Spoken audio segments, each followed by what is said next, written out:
Commander Vexilla stared at the screen in her office, watching the footage for the 7th time. She still couldn't believe what she was seeing.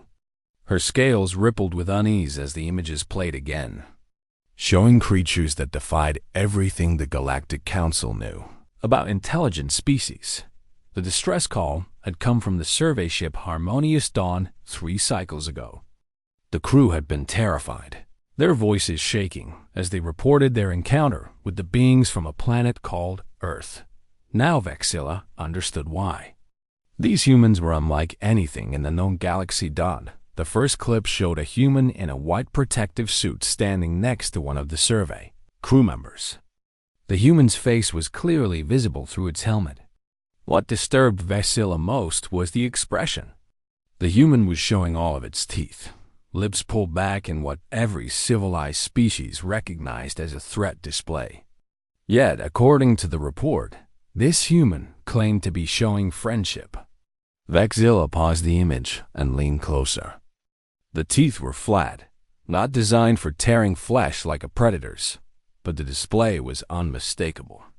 Every species in the galaxy understood that baring teeth meant aggression, dominance, or warning. But the humans did it constantly. She played the next clip. This one made her breathing tubes constrict. A human was pulling another human from a collapsed structure while rocks and debris fell around them. The rescuer's face was clearly visible, and despite the obvious danger, despite the possibility of death, the human was doing it again. Showing teeth. The survey crew had called it smiling. What kind of species smiled while facing death? The third clip was worse. A human was piloting a small craft through a field of dangerous debris to rescue the survey team. The craft was clearly damaged, sparks flying from one side, and the space around it was filled with objects that could destroy it at any moment. The human should have been focused, serious, afraid. Instead, the audio captured a sound the translation. Software labeled as laughing. The human was making sounds of joy while performing an incredibly dangerous rescue. Vexilla closed the file and rubbed her eye stalks with her claws. In her 40 seasons serving the Galactic Council, she had studied hundreds of species. She had learned their customs, their body language, their ways of thinking. But humans broke every rule she knew. The door to her office opened and her assistant, Croth, entered. The young Valorian looked nervous, his feathers ruffled. "Commander, the Council has made their decision," Croth said. "You will lead the diplomatic delegation to Earth." Vexilla had expected this, but it still made her uncomfortable. "When do we leave?" "Tomorrow morning. The Council wants answers quickly. They need to know if humans are dangerous."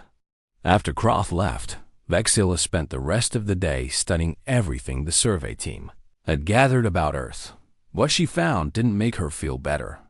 Humans lived on a planet that seemed designed to kill them. The gravity was heavier than most civilized worlds. The weather was violent and unpredictable. The planet had massive storms, earthquakes, and volcanoes. Other animals on Earth were covered in claws, fangs, and venom. Yet humans had not only survived but thrived. They had built cities, developed technology, and reached for the stars. And through all of it, according to the records, they kept smiling. The next morning, Vexilla boarded the diplomatic ship with her team.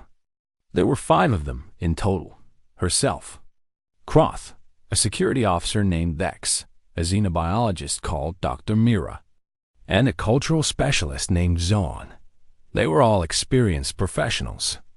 But Vexilla could sense their nervousness as the ship left the station. The journey to Earth took 3 days.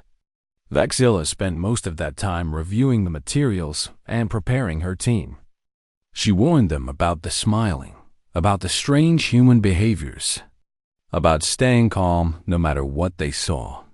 Remember, she told them on the final evening before arrival, "We are here to assess and understand, not to judge. These humans may seem threatening, but we must give them a fair chance." Dr. Myra, a small creature with multiple eyes, raised one of her limbs. "Commander, I've been studying human biology. Their planet should have killed them in their early evolution. Everything about their environment was hostile. Yet they adapted. They learned. They survived." "What's your point?" Vexilla asked. "My point is that humans evolved under constant threat. Perhaps this smiling behavior is connected to that. Perhaps it's how they deal with danger." Vexilla considered this. It was an interesting theory, but it didn't explain why they smiled at friends, at strangers, at nothing at all. The survey team had recorded humans smiling while eating, while talking, while just standing still. It was constant dawn when they finally approached Earth. Vexilla looked at the blue and green planet on the viewing screen. It looked beautiful from space, peaceful even. But she knew better now. This world had forged something new, something the galaxy had never seen before. The communication system crackled to life. A human voice came through, speaking in their language. The translator converted it to Standard Galactic. "Welcome to Earth, diplomatic vessel. We're honored by your visit. We have prepared accommodations for you and look forward to meeting you." The voice sounded warm and friendly. Vexilla tried to take comfort in that dot. Their ship descended through the atmosphere and landed at a facility the humans called a spaceport. As the door opened and the landing ramp extended, Vexilla took a deep breath. This was it. First contact with the smiling species. A group of humans waited at the bottom of the ramp. They were dressed in formal clothing, standing in a neat line. As Vexilla descended with her team, she saw what she had been dreading. Every single human was smiling. All of them, showing their teeth in that universal threat display, but their body language suggested welcome. Their postures were open and relaxed. The lead human, a female with dark skin and short hair, stepped forward. Her smile grew even wider. "Welcome to Earth, Commander Vexilla," she said. "I'm Ambassador Sarah Chen. We're so happy you're here." Vexilla forced herself to stay calm. Behind her, she heard Croft's breathing quicken with fear. She couldn't blame him. They were surrounded by creatures showing their teeth, and apparently, this was normal. "Thank you for receiving us," Vexilla managed to say. Ambassador Chen gestured toward a building. "Please, follow me. We have so much to discuss, and I think you'll find humanity has a lot to offer at the Galactic Council." As they walked toward the building, Vexilla noticed something. The humans they passed, workers and officials and guards, they were all doing it too, smiling. Some waved their hands in greeting. Children, small humans barely reaching her midsection, pointed at the aliens with excitement and showed their tiny teeth in big smiles. This was going to be much harder than she thought. The humans had prepared rooms for the delegation in what they called a hotel. Vexilla stood in her assigned space, trying to understand why they had given her so much room. The bed was large enough for 3 of her kind. There were extra blankets, extra pillows, and a basket of something called snacks on the table. Ambassador Chen had explained that if they needed anything at all, they should just ask. She had smiled while saying it, of course. That constant display of teeth made everything feel like a threat, even when the words were kind. Cross knocked on her door. When she opened it, her assistant looked exhausted. "Commander, I don't understand these humans," he said, his feathers drooping. "They keep checking on us. Every hour, someone comes by to ask if we're comfortable, if we need food, if the temperature is right. It feels like surveillance." Vexilla had noticed this too. The constant attention from their hosts was overwhelming. In galactic culture, good hospitality meant providing what was needed and then leaving guests alone. But humans seemed to think hospitality meant constant interaction. "Try to rest, Croth," she said. "Tomorrow we'll begin proper meetings. Perhaps things will make more sense then." But the next day only brought more confusion. Ambassador Chun arrived at breakfast time, smiling as always, and asked if they wanted to see some of Earth's culture. Vexilla agreed, thinking it would help her understand these strange beings better. What she saw that day would haunt her for years. The first stop was something humans called a theme park. Chun explained that humans came here for fun, for entertainment. Vexilla watched as humans strapped themselves into machines that threw them through the air at incredible speeds, spinning and dropping them from great heights. The humans screamed, but when the rides ended, they were laughing, smiling. Some immediately got back in line to do it again. Why? Dr. Myra asked, her voice shaking.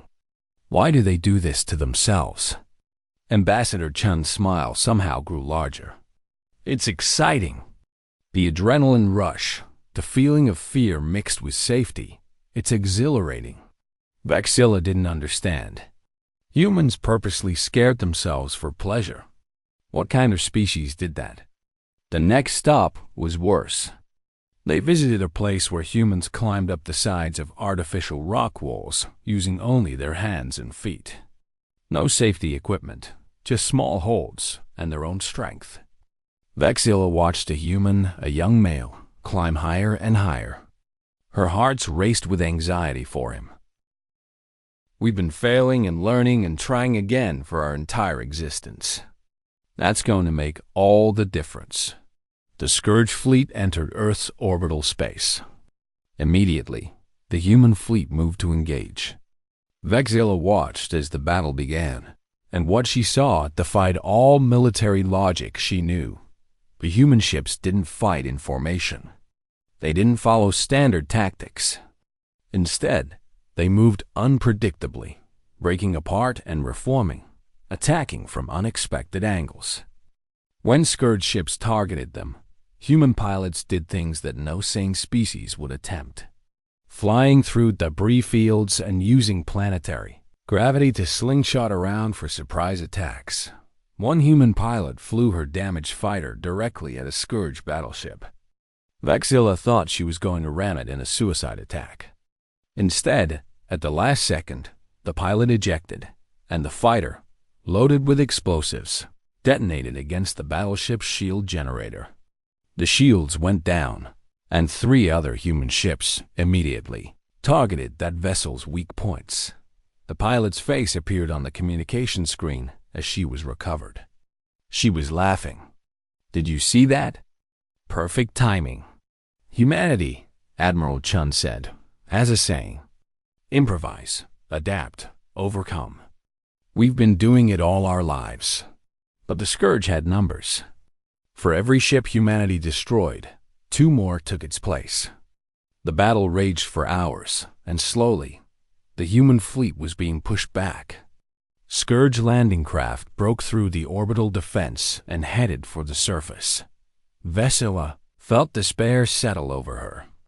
This was it. Earth was going to fall, and these brave, smiling humans were going to die. Then Admiral Chun made a call. Ground forces, execute Plan Prometheus. Vexilla didn't know what that meant, but she soon found out. On the surface, human forces had been preparing a trap. They had evacuated major cities and turned them into kill zones. When the Scourge landed and moved toward what they thought were population centers, the humans struck. Entire buildings collapsed on Scourge soldiers, triggered by carefully placed explosives. Roads opened up into pits filled with military-grade incendiaries.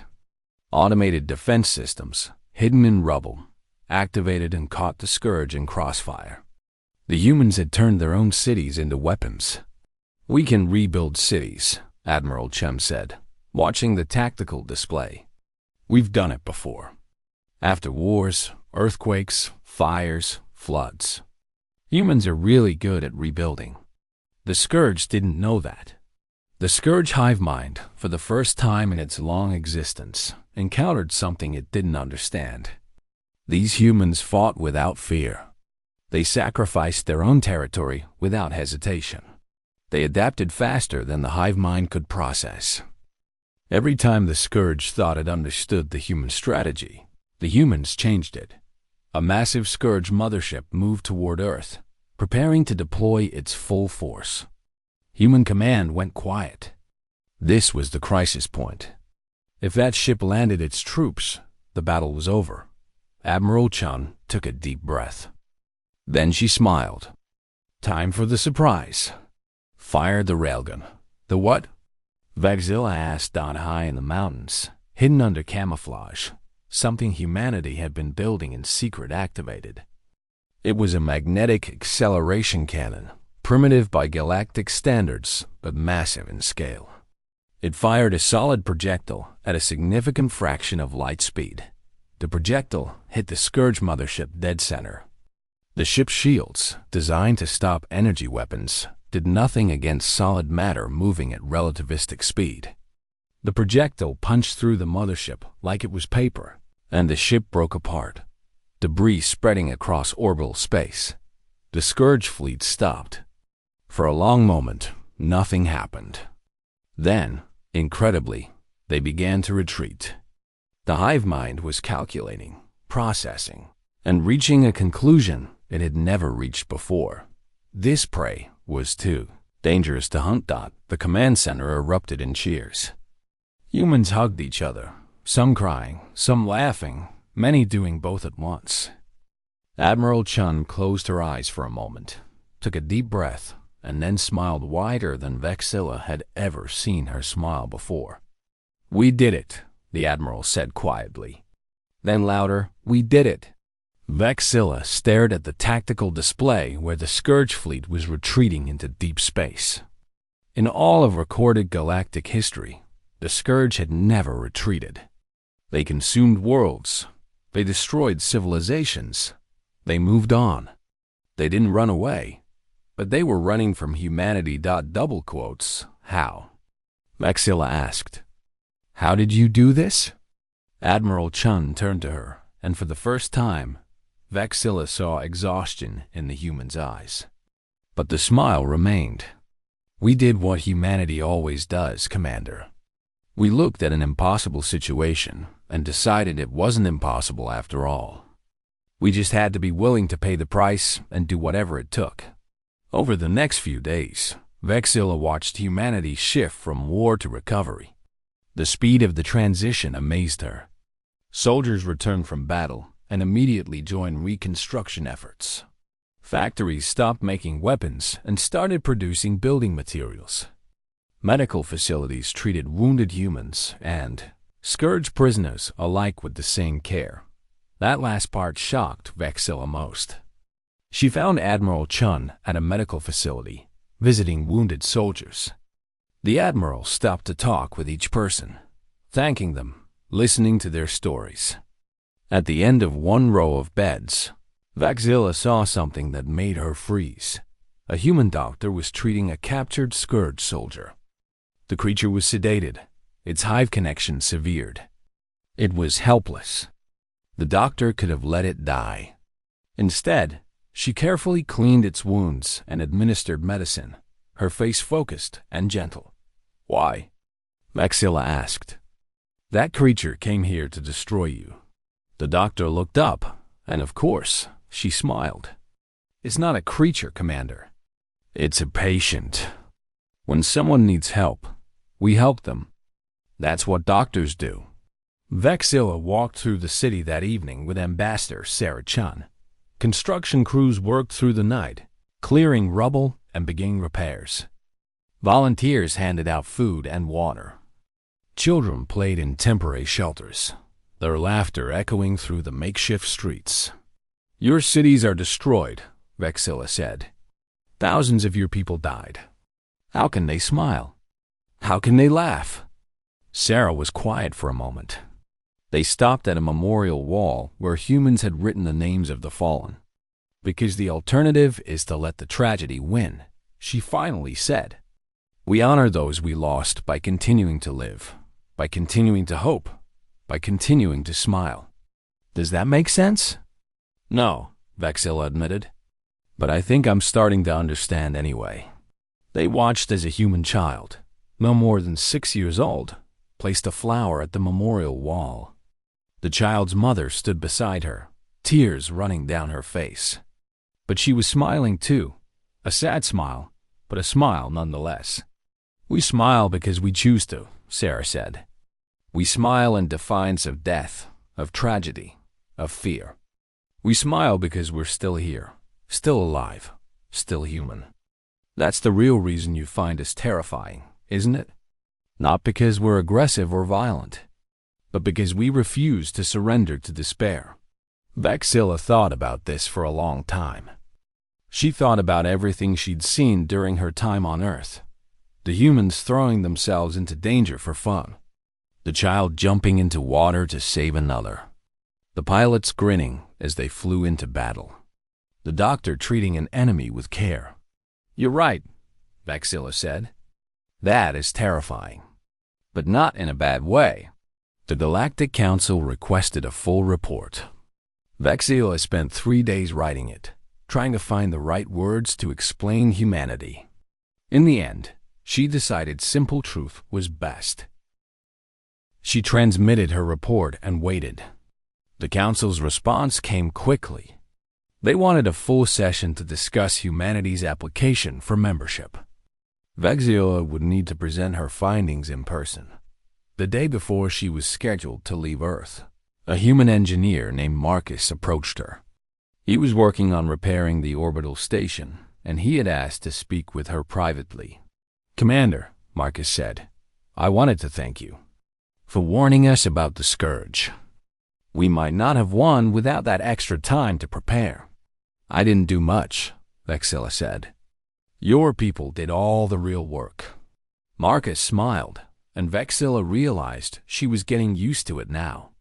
The display of teeth no longer seemed threatening. It seemed friendly, warm even.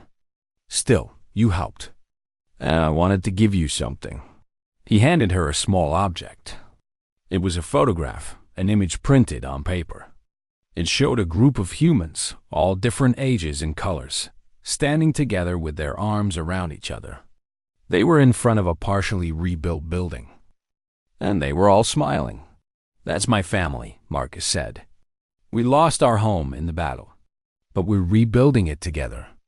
I wanted you to have this, to remember that humanity doesn't just survive. We thrive." Vexilla looked at the photograph for a long moment. "Thank you, Marcus. I'll treasure this." The day of the council session arrived. Vexilla stood before the assembled representatives of hundreds of worlds. The great chamber was silent as she prepared to speak. She could feel the weight of their expectations. They wanted to know if humanity was dangerous, if they were a threat, if they should be welcomed or feared. "Honored council members," Vexilla began, "I have spent weeks among humanity, and I can tell you definitively that they are indeed terrifying." Murmurs spread through the chamber. Several representatives shifted nervously. "But," Vexilla continued, "they are not terrifying for the reasons we feared. Humanity is terrifying because they face the universe with hope when despair would be easier. They smile in the face of death because they refuse to let fear control them. They help others even when it puts themselves at risk. They rebuild when destruction would be simpler. They choose kindness when cruelty would be more efficient." She pulled out the photograph Marcus had given her. "This is a human family. They lost everything in the battle against the Scourge. Yet look at their faces. They're smiling, not because they're naive, not because they don't understand loss, but because they choose to believe tomorrow will be better than today, and they're willing to work to make that true." Vexilla looked around the chamber. Humanity defeated the Vrak Scourge. They are the first species in known history to make the Scourge retreat. They did this not through superior technology, not through greater numbers, but through adaptability, creativity, and sheer determination. These are the qualities that make them terrifying. These are also the qualities that make them invaluable allies.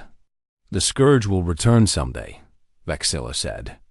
"Perhaps not to Earth, but they will threaten us again.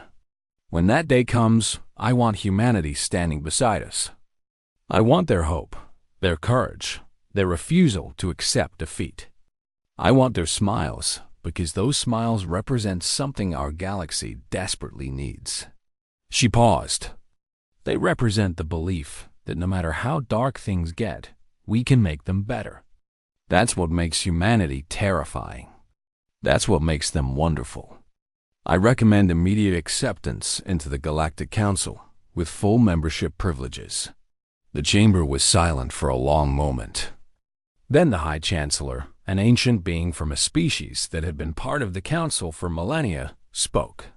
A remarkable testimony, Commander Vexilla. We will now vote. The voting took only minutes. When it was done, the results were clear. Humanity had been accepted into the Galactic Council by a unanimous vote. 3 months later, Vexilla returned to Earth for the official ceremony. She stood on a platform with Ambassador Sarah Chun and Admiral Lisa Chun, watching as the Galactic Council's flag was raised alongside Earth's flag at the new Embassy Complex. Sarah turned to Vexilla. Thank you, Commander, for giving us a chance, for seeing us as we really are. Vexilla found herself doing something she never thought she would do. She tried to imitate a human smile. It felt strange, unnatural, but Sarah's eyes lit up with joy when she saw it. You're learning, Sarah said, laughing. I'm trying, Vexilla replied. It's harder than it looks. Around them, humans and aliens mingled together. Vexilla watched as a human child showed a Valorian diplomat how to kick a ball. She saw a human engineer explaining their rebuilding techniques to a Crotheri architect. She saw laughter, cooperation, and genuine friendship forming. Croth approached, looking much more relaxed than he had on their first day. Commander, I just had the strangest conversation. A human soldier asked me if I wanted to try something called rock climbing next week. Are you going to? Vexilla asked. Croth's feathers ruffled with what might have been excitement. I think I might. The human said it would be fun. I'm curious to understand what they mean by that. As the celebration continued, Vexilla looked up at the sky. Somewhere out there, the Scourge was regrouping, planning, adapting. They would return someday. But now the galaxy had something it had never had before. It had humanity. And humanity, with their terrifying optimism, their frightening courage, and their relentless smiles, would be ready. Vexilla smiled again, finding it a little easier this time. Perhaps, she thought, this was something the whole galaxy needed to learn. Not just to survive, but to smile while doing it. To face the darkness and refuse to let it win. To choose hope over despair, action over surrender, togetherness over isolation. That was the human way. And maybe, just maybe, it could become the galaxy's way to. Sarah noticed Vexilla's smile and grinned. See, you're getting it. Yes, Vexilla said. I think I finally am. And as the two of them stood there, watching different species from across the galaxy, learning to work together, learning to hope together, Vexilla understood the truth. Humanity wasn't just terrifying because of what they could do. They were terrifying because of what they inspired others to become.